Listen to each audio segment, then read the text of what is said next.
வணக்கம். இந்த தொகுப்பிற்கு உங்களை வரவேற்கிறேன். இன்னைக்கு நாம ஜிம்முக்கு போறவங்களுக்கு ரொம்பவே தேவையான ஒரு விஷயத்த பத்தி தான் பேச போறோம்.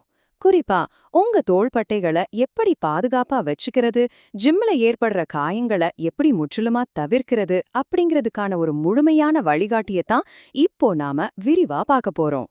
நேரா விஷயத்துக்கு வரதுக்கு முன்னாடி உங்ககிட்ட நான் ஒரு கேள்வி கேட்கணும். ஜிம்ல நீங்க வெயிட் தூக்கிட்டு இருக்கும்போது திடீர்னு உங்க தோள்பட்டையில சுருக்குன்னு ஊசி குத்துற மாதிரி ஒரு வலி எப்போதாவது வந்திருக்கா? அப்படி வந்திருந்தா நீங்க மட்டும் தனியாள் இல்லைங்க. நிறைய பேருக்கு இந்த வலி வந்திருக்கும். சரி, அந்த வலி ஏன் வருது, அதை எப்படி சரி பண்றது, இந்த விஷயங்கள் உங்களுக்கு ஏன் இவ்ளோ முக்கியம் அப்படிங்கறத இப்ப நாம ஒன்னொன்னா பார்க்கலாம். நம்மளோட இந்த விளக்கத்தை ஒரு ஒர்க் அவுட் ஜேர்னி மாதிரி நாம பிளான் பண்ணிருக்கோம். ஜிம்முக்குள்ள நாம நுழையிற அந்த முதல் நிமிஷத்துல இருந்து ஒர்க் அவுட் முடிச்சுட்டு வீட்டுக்கு கிளம்புற வரைக்கும் உள்ள விஷயங்களை இந்த 5 பகுதிகளா நம்ம வரிசையா பார்க்க போறோம். சரி, பகுதி 1. தோள்பட்டை வலிக்கான முக்கிய காரணங்கள்.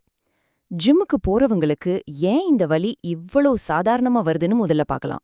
நாம வெயிட்ட தொடுறதுக்கு முன்னாடியே ஒரு விஷயத்த நல்லா புரிஞ்சுக்கணும். நம்ம மூட்டுங்களுக்கு காயம் வரதுக்கு முக்கிய காரணமே நாம தப்பான ஃபார்ம்ல ட்ரெய்னிங் பண்றதும் நம்ம திறமைக்கு மீறின அதிகப்படியான எடைய தூக்குறதும் தான். இதுதான் அந்த வலிகளுக்கெல்லாம் முதல் காரணம். அடுத்ததா பகுதி 2. தயாரிப்பு, வார்ம் அப் மற்றும் மொபிலிட்டி. நம்ம ஜிம்முக்குள்ள நுழைஞ்சதும் செய்ய வேண்டிய மிக முக்கியமான முதல் கட்டம் இதுதான். ஜிம்முக்கு போன உடனே நேரா போய் பெரிய வெயிட்ட தூக்குறது வாண்டடா போய் ஆபத்துல சிக்கிற மாதிரி. நீங்க எவ்வளவு பெரிய ஆளா இருந்தாலும் சரி, எடைய தூக்குறதுக்கு முன்னாடி உங்க தோள்பட்டை மூட்டுகளை தயார்படுத்துறது கட்டாயம் செஞ்சே ஆக வேண்டிய ஒரு விஷயம். இதுல எந்த காம்ப்ரமைஸும் கிடையாது. தோள்பட்டையை தயார் பண்றதுக்கு ரொம்ப சிம்பிளான ஒரு 3 ஸ்டெப் ரொட்டீன் இருக்கு. முதல் ஸ்டெப் ஆர்ம் சர்க்கிள்ஸ், அதாவது கைகளை வட்ட வடிவுல சுழற்றுவது. 2வது ரெசிஸ்டன்ஸ் பேண்ட் வச்சு செய்யற பேண்ட் புலபார்ட்ஸ். இது உங்க தோள்பட்டை தசைகளை நல்லா விரிவடைய செய்யும். 3வது ரொம்ப லேசான வெயிட்ட வச்சு உங்க உள் தசைகளை வலுவாக்குற ரொட்டேட்டர் கஃப் பயிற்சிகள்.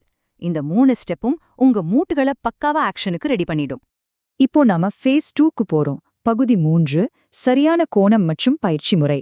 இங்கதான் நீங்க ரொம்ப கவனமா இருக்கணும். ஏன்னா நீங்க தப்பான கோணத்துல வெயிட் தூக்குனீங்கன்னா அது உங்க தசை நார்களை கிழிச்சிடும். உதாரணத்துக்கு நீங்க ஷோல்டர் பிரஸ் பண்றீங்கன்னு வச்சுப்போம். உங்க உடம்பு அப்படியே கற்பனை பண்ணி பாருங்க. வெயிட் தூக்கும்போது தோள்பட்டைய அப்படியே உங்க காதுக்கு கிட்ட கொண்டு போக கூடாது. உங்க முதுகு பக்கத்துல இருக்கிற ஸ்கேபுலா பிளேட்களை நல்லா பின்னாடி லாக் பண்ணி வச்சுக்கிட்டீங்கன்னா அது உங்க மூட்டுகளுக்கு ஒரு பெரிய பாதுகாப்பை கொடுக்கும். பெஞ்ச் பிரஸ் பண்றவங்களுக்கு இந்த டேட்டா பாயிண்ட் ரொம்ப ரொம்ப முக்கியம். பெஞ்ச் பிரஸ் பண்ணும்போது உங்க கைகள் எப்போதுமே 90 டிகிரி கோணத்துல நேரா இருக்கவே கூடாது. அதுக்கு பதிலா உங்க கைகளை உடம்போட கொஞ்சம் ஒட்டி 45ல இருந்து 75 டிகிரி கோணத்துல வச்சு செஞ்சு பாருங்க. தோள்பட்டையில விழுகிற அந்த தேவையற்ற அழுத்தம் அப்படியே குறைஞ்சிடும். Ego lifting. இந்த வார்த்தையை கண்டிப்பா நீங்க கேள்விப்பட்டிருப்பீங்க.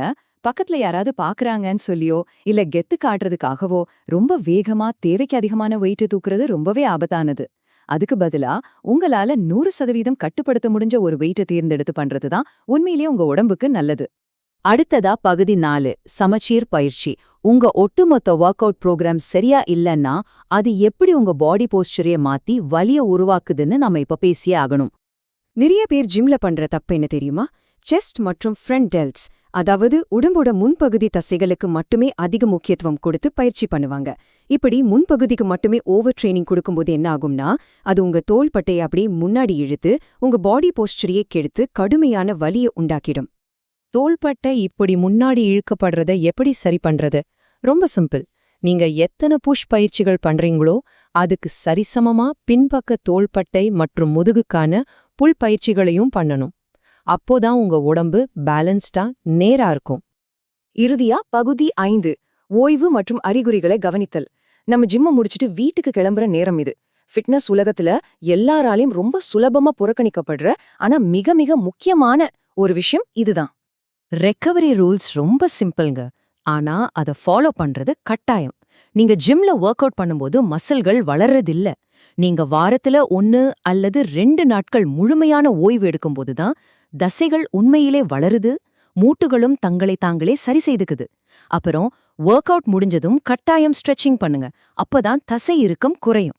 இது ஒரு சின்ன எச்சரிக்கையா கூட நீங்க எடுத்துக்கலாம். எந்த ஒரு ஆரம்பகட்ட வலியையும் சாதாரணமா விட்டுடாதீங்க. குறிப்பா ஊசி குத்துற மாதிரி சுருக்கென்று வலி வந்தா பரவால்ல பொறுத்துக்கிட்டு செய்யலாம் அப்படின்னு ஒருபோதும் நினைக்காதீங்க. அப்படி செஞ்சாதான் பின்னாடி பெரிய காயங்கள் வருது. வலி வந்தா உடனே ஒர்க் அவுட்டை நிறுத்துங்க, ஐஸ் ஒத்தடம் கொடுங்க. அப்படியும் வலி இருந்தா கண்டிப்பா மருத்துவரை பாருங்க. நாம இந்த தொகுப்போட முடிவுக்கு வந்துட்டோம். கடைசியா உங்ககிட்ட நான் ஒரு கேள்வியை கேட்க விரும்புறேன். இன்னைக்கு ஜிம்ல உங்க ஈகோக்காக வெயிட் தூக்க போறீங்களா, இல்ல நாளைய உங்க ஆரோக்கியத்துக்காக தூக்க போறீங்களா? நீங்களே முடிவு பண்ணிக்கோங்க. அடுத்த முறை நீங்க ஜிம்முக்கு போகும்போது இன்னைக்கு நாம பார்த்த இந்த உத்திகளை கண்டிப்பா ட்ரை பண்ணி பாருங்க. உங்க தோள்பட்டைகள் எப்போதுமே பாதுகாப்பாவும் ஸ்ட்ராங்காவும் இருக்கட்டும்.